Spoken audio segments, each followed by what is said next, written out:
തുടക്കത്തിൽ പാകിസ്ഥാൻ, പിന്നീട് തുർക്കിയിൽ, ഏറ്റവും ഒടുവിലാകട്ടെ ഇപ്പോൾ ചൈനയിലും അത് സംഭവിച്ചിരിക്കുകയാണ്. ഇന്ത്യയുടെ എതിരാളികളായ ആരൊക്കെയുണ്ടോ അവിടങ്ങളിലൊക്കെ തന്നെ അതിഭീകരമായ ഭൂകമ്പമാണ് പിടിച്ചുലയ്ക്കുന്നത്. ഇത് യാദർശികമായി സംഭവിക്കുന്നതാണോ? പ്രത്യേകിച്ച് ഓപ്പറേഷൻ സിന്ദൂറിന് ശേഷം നിരന്തരമായി, എന്തിനേറെ പറയുന്നു, ഇന്നലെ പോലും തുർക്കിയെ പിടിച്ചു കുലുക്കുകയാണ് റിക്ടർ സ്കെയിലിൽ 6.5 രേഖപ്പെടുത്തിയ കൊടും ഭൂകമ്പം. ഇന്ന് നെറ്റിസണിൽ ഏറ്റവും അധികം ചർച്ചയായി മാറിക്കൊണ്ടിരിക്കുന്നതും ഈ വിഷയമാണ്. മെയ് 15 മുതൽ മെയ് 20 വരെയുള്ള സമയങ്ങളിൽ, കൃത്യമായി പറഞ്ഞാൽ മെയ് 23 വരെ പലയിടങ്ങളിലായി പല സമയങ്ങളിലായി ഇത്തരത്തിലുള്ള ഭൂകമ്പങ്ങൾ സംഭവിച്ചുകൊണ്ടേയിരിക്കുന്നു. ഇങ്ങനെയുള്ള പ്രകമ്പനങ്ങൾ റെക്കോർഡ് ചെയ്യപ്പെടുന്നു. ഇത് ഇന്ത്യ നടത്തുന്ന ആണവ പരീക്ഷണമാണോ? ഇന്ത്യയുടെ പങ്ക് ഇതിനുള്ളിലുണ്ടോ? ഈ ചോദ്യമാണ് സോഷ്യൽ മീഡിയ വലിയ തോതിൽ ഉയർത്തുന്നത്.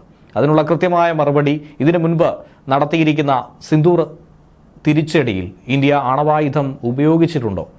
ആണവായുധങ്ങൾ മറുപടി നൽകിയിട്ടുണ്ടോ? അതൊക്കെ തന്നെ വിദേശകാര്യ സെക്രട്ടറി വിക്രം മിശ്രയും നൽകി കഴിഞ്ഞിരിക്കുന്നു. ആണവായുധ ഭീഷണികൾക്ക് ഇന്ത്യ ഭയപ്പെടില്ല എന്ന് പ്രധാനമന്ത്രി നരേന്ദ്രമോദി ഇന്നലെയായിരുന്നു ലോകത്തോട് വിളിച്ചു പറഞ്ഞത്. ഓപ്പറേഷൻ സിന്ദൂറിന്റെ ഭാഗമായി 3 സേനകൾക്കും സ്വതന്ത്രമായി പ്രവർത്തിക്കാനുള്ള അവസരം തന്നെയാണ് നൽകിയിരിക്കുന്നത്. അവർ ഒരുക്കിയ കെണിയിൽ പാകിസ്ഥാൻ മുട്ടുമടക്കിയെന്നാണ് പ്രധാനമന്ത്രി പറഞ്ഞത്.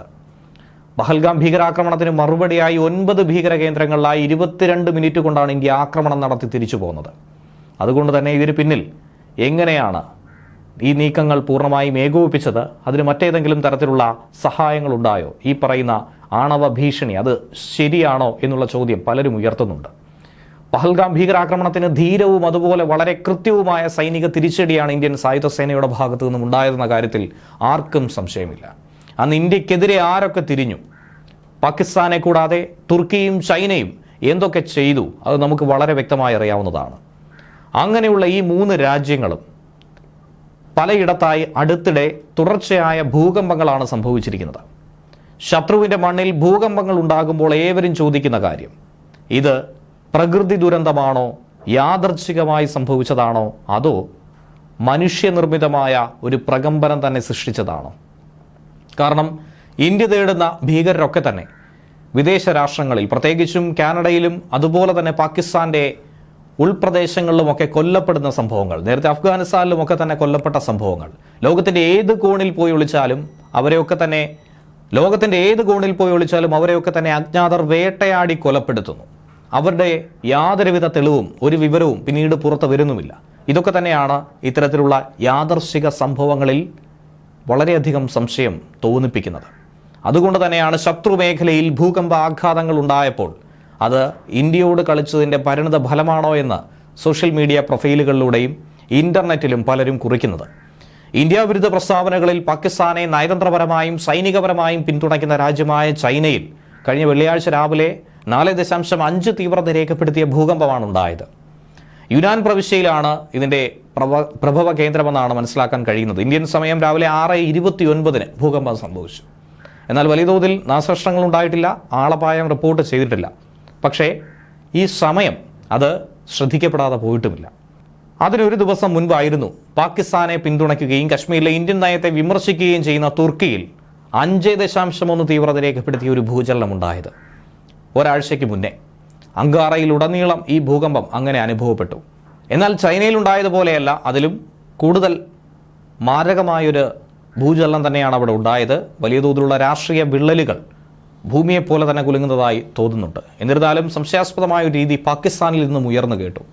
കഴിഞ്ഞ 2 ആഴ്ചക്കിടയിൽ തുടർച്ചയായി ഭൂകമ്പങ്ങൾ സാക്ഷ്യം വഹിക്കുകയാണ് പാകിസ്ഥാനും. പ്രത്യേകിച്ച് ഇന്ത്യയുടെ ഓപ്പറേഷൻ സിന്ദൂറിന് പിന്നാലെ ഭീകര ക്യാമ്പുകൾ തകർത്തെറിയുകയും പാകിസ്ഥാന്റെ വ്യോമതാവളങ്ങൾ ആക്രമിക്കുകയും ചെയ്ത ഒരു കൃത്യമായ സൈനിക ആക്രമണത്തിന് പിന്നാലെ ഇങ്ങോട്ട് അത് ആവർത്തിച്ചുകൊണ്ടേയിരിക്കുന്നു. തിങ്കളാഴ്ച പഞ്ചാബ് പ്രവിശ്യയിൽ 4.6 തീവ്രത രേഖപ്പെടുത്തിയ ഭൂകമ്പമാണ് ഉണ്ടായത്. മെയ് 10 തീയതി ഉണ്ടായ 2 ഭൂകമ്പങ്ങൾക്ക് പിന്നാലെ 5 ദിവസത്തിനുള്ളിൽ 3ാമത്തെ ഭൂകമ്പമായി ഇത് രേഖപ്പെടുത്തി. ഈ ഭൂകമ്പങ്ങൾ കെട്ടിടങ്ങളെ മാത്രമല്ല, ഇന്റർനെറ്റ് ശൃംഖലകളെ പോലും തകിടം മറിച്ചുവെന്നാണ് മനസ്സിലാക്കാൻ കഴിയുന്നത്. ഈ ഭൂകമ്പങ്ങൾക്ക് പിന്നിൽ ഭൂഗർഭ ആണവ പ്രവർത്തനങ്ങൾ തന്നെയാണോ എന്നുള്ള സംശയം പലരും ചോദിക്കുന്നുണ്ട്. ഇന്ത്യൻ വ്യോമാക്രമണങ്ങളിൽ നിന്നുള്ള നാശനഷ്ടങ്ങൾ ഇതിന് കാരണമായി മാറിയിട്ടുണ്ടോ എന്നും പലരും ചോദ്യമുന്നയിച്ച് രംഗത്ത് വരുന്നുണ്ട്. ഇത് പ്രകൃതിയല്ല, കർമ്മമാണെന്നാണ് പലരും ചൂണ്ടിക്കാണിക്കുന്നത്. ഇന്ത്യയുടെ ശത്രുക്കളായി കാണപ്പെടുന്ന രാജ്യങ്ങളിൽ ആവർത്തിച്ചുള്ള ഭൂകമ്പ പ്രവർത്തനങ്ങളുടെ രീതി ചൂണ്ടിക്കാണിച്ചുകൊണ്ട് പലരും കുറിക്കുന്നത് ഇങ്ങനെയാണ്. രാവിലെ ചൈനയിൽ 4.5 തീവ്രത രേഖപ്പെടുത്തിയ ഭൂകമ്പം. തലേ ദിവസം രാത്രി തുർക്കിയിൽ 5.1 രേഖപ്പെടുത്തിയ ഭൂകമ്പം. 1-2 ആഴ്ചകൾക്കിടയിൽ പാകിസ്ഥാനിൽ ഏകദേശം 4 തീവ്രത രേഖപ്പെടുത്തിയ ഒന്നിലധികം ഭൂകമ്പം. ഈ രാജ്യങ്ങളൊക്കെ ഇന്ത്യക്കെതിരെ ഒറ്റക്കെട്ടായി പ്രവർത്തിക്കുന്നു. അതിനെ യാദർശികമായി നമുക്ക് പറയാൻ സാധിക്കുമോ എന്നാണ് എക്സിലൂടെ പലരും ചോദിക്കുന്നത്. തുർക്കി, പാകിസ്ഥാൻ, ചൈന, ഇന്ത്യയും പാകിസ്ഥാനും തമ്മിൽ യുദ്ധം ആരംഭിച്ച മെയ് മാസത്തിൽ ഈ മേഖലയിൽ മാത്രമാണ് ഇങ്ങനെ ശ്രദ്ധിക്കപ്പെടുന്ന ഭൂകമ്പമുണ്ടായിരിക്കുന്നത്. അതിലേതെങ്കിലും തരത്തിലുള്ള സാമ്യത ഉണ്ടോ എന്നാണ് ചൂണ്ടിക്കാണിക്കുന്നത്. പാകിസ്ഥാനിൽ വ്യത്യസ്ത സ്ഥലങ്ങളിൽ നിന്നാണ് ഈ ഭൂചലനം ഉണ്ടായത്. അതുകൊണ്ട് തന്നെ ഏകോപിത പരീക്ഷണങ്ങൾ, ആണവ പരീക്ഷണങ്ങളൊക്കെ അസാധ്യമാണെന്ന് മുതിർന്ന സീസ്മോളജിസ്റ്റ് വ്യക്തമാക്കുകയുണ്ടായിരുന്നു. എന്നാൽ പലതരത്തിലുള്ള സംശയങ്ങൾ തന്നെയാണ് ഇപ്പോൾ നിലനിൽക്കുന്നത്. പാകിസ്ഥാന്റെ നിലപാടുകൾ, തുർക്കിയുടെ പ്രചാരണ പിന്തുണ, ഭീകര കയറ്റുമതിക്കാരെ ചൈന തന്ത്രപരമായി സംരക്ഷിക്കുന്നു, അതൊക്കെ തന്നെ ഒരുമിച്ച് നിൽക്കുന്നതുകൊണ്ട് പല സംശയങ്ങളും ഭൗമരാഷ്ട്രീയ വൈരികൾ ഒത്തുചേരുമ്പോൾ ഇന്ത്യ ശ്രദ്ധയോടുകൂടി തന്നെ നോക്കിക്കാണുന്നുണ്ട്. ഓപ്പറേഷൻ സിന്ദൂറിന് ശേഷം തുർക്കിയും അസർബൈജാനും പാകിസ്ഥാനെ പിന്തുണച്ച് ചൈന നയതന്ത്ര സംരക്ഷണം നൽകി മുന്നോട്ട് പോകുമ്പോൾ ഈ രാജ്യങ്ങൾക്ക് മേലിപ്പോൾ ഭൂമിശാസ്ത്രപരമായ അസ്ഥിരതകൾ ഉണ്ടാകുന്നതിനെ തന്നെയാണ് പലരും ഭൗമതന്ത്രപരമായ തിരിച്ചടി എന്നടക്കം വിളിക്കുന്നത്.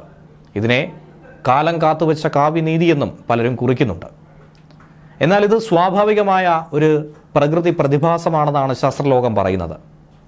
അതുകൊണ്ട് തന്നെ ഓൺലൈനിൽ ഉണ്ടാകുന്ന ഇങ്ങനെയുള്ള സംശയങ്ങളെ പാടെ ശാസ്ത്രലോകം തള്ളിക്കളയുന്നുണ്ട്. എന്നാൽ പ്രധാനമന്ത്രിയുടെ വാക്കുകൾ ഈ സാഹചര്യത്തിൽ ഏറ്റവും ശ്രദ്ധ നേടി തന്നെയാണ് മുന്നോട്ട് പോകുന്നത്. കുങ്കുമം വെടിമരുന്നായി മാറുമ്പോൾ എന്താണ് സംഭവിക്കുക എന്നുള്ളത് രാജ്യത്തിന്റെ ശത്രുക്കൾ കണ്ടു. സിന്ദൂരം മായ്ക്കാൻ വന്നവരെ സൈന്യം മണ്ണിനോട് ചേർത്തു. ഇത് പുതിയ ഭാരതത്തിന്റെ രൗദ്രഭാവമെന്നാണ് പ്രധാനമന്ത്രി ചൂണ്ടിക്കാട്ടിയത്. ഭീകരവാദികളോട് മറ്റൊരു രീതിയിലും ഇനി ഇന്ത്യ പ്രതികരിക്കില്ല, മറ്റൊരു തരത്തിലും ഇന്ത്യ ക്ഷമിക്കില്ല. ഈ രീതിയിൽ തന്നെയായിരിക്കും രാജ്യം പെരുമാറുക എന്നും പ്രധാനമന്ത്രി വ്യക്തമാക്കുകയുണ്ടായിരുന്നു. സംഘർഷത്തെക്കുറിച്ച് വിശദീകരിക്കാനായി ഇന്ത്യൻ പ്രതിനിധി സംഘത്തെ വിദേശ രാജ്യങ്ങളിലേക്ക് അയച്ച സാഹചര്യത്തിൽ കൂടിയാണ് അദ്ദേഹം ഇക്കാര്യം പറയുന്നത്. വിവിധ രാഷ്ട്രീയ പാർട്ടികളിലുള്ളവർ ചേർന്നാണ് ഈ സംഘത്തിൽ ഉൾപ്പെട്ട് മറ്റു രാജ്യങ്ങളിൽ ഇന്ത്യ നടത്തിയ നീക്കത്തെ വിശദീകരിക്കുക. ഇതോടെ ലോകത്തിന് മുന്നിൽ തന്നെ പാകിസ്ഥാന്റെ യഥാർത്ഥ മുഖം അനാവരണം ചെയ്യാനായി രാജ്യം ശ്രമിക്കുകയാണ്. ഇന്ത്യയും പാകിസ്ഥാനുമായിട്ടുള്ള സംഘർഷം പരമ്പരാഗത ശൈലിയിലുള്ളവയായിരുന്നുവെന്ന് വിദേശകാര്യ സെക്രട്ടറി വിക്രം മിശ്രയും കഴിഞ്ഞ ദിവസം വ്യക്തമാക്കിയിരുന്നു. സംഘർഷത്തിനിടയിൽ ആണവായുധവുമായി ബന്ധപ്പെട്ട അഭ്യൂഹങ്ങൾ ഉയർന്നപ്പോഴാണ് അങ്ങനെയുള്ള സംഭവങ്ങളൊന്നും തന്നെ ഉണ്ടായിട്ടില്ല എന്ന് അദ്ദേഹം തന്നെ പറയുന്നത്.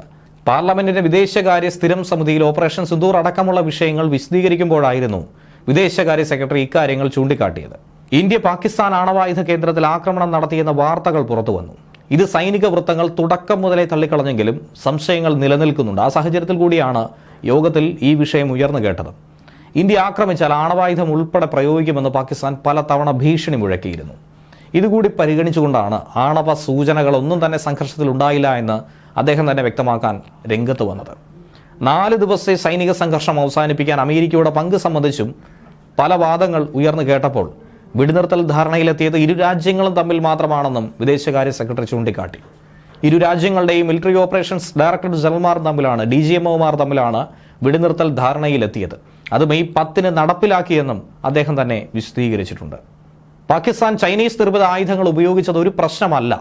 പാകിസ്ഥാന്റെ പ്രകോപനപരമായ ശ്രമങ്ങൾക്ക് മറുപടിയായി അയൽ രാജ്യത്തിന്റെ വ്യോമതാവളങ്ങളെ തകർക്കാൻ നമുക്ക് സാധിച്ചിട്ടുണ്ട്. പാകിസ്ഥാൻ ഇന്ത്യൻ സൈനിക കേന്ദ്രങ്ങളെയും പൊതുജനങ്ങളെയും ലക്ഷ്യമിടാൻ ശ്രമിച്ചപ്പോഴാണ് ഇന്ത്യക്ക് അതേ നാണയത്തിൽ തിരിച്ചടിക്കേണ്ടി വന്നതെന്നും അദ്ദേഹം വ്യക്തമായി തന്നെ ചൂണ്ടിക്കാണിക്കുന്നുണ്ട്.